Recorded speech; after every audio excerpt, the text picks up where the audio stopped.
berdiri bulu remaku,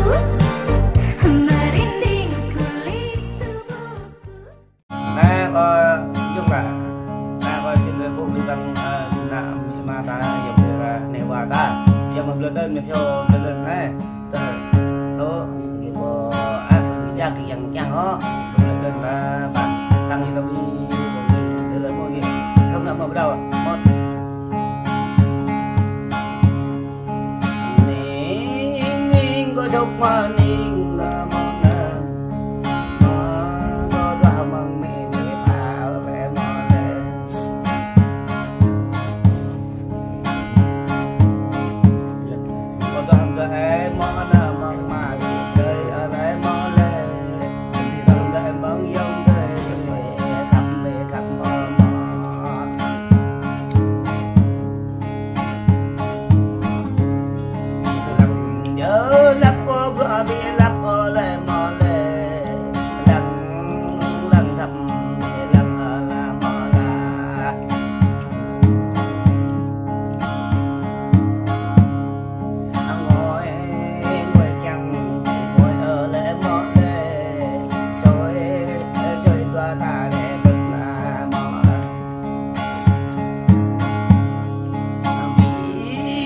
khắp ta để bị về lệ mò lệ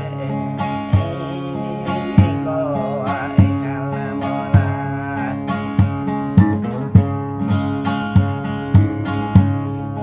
nhìn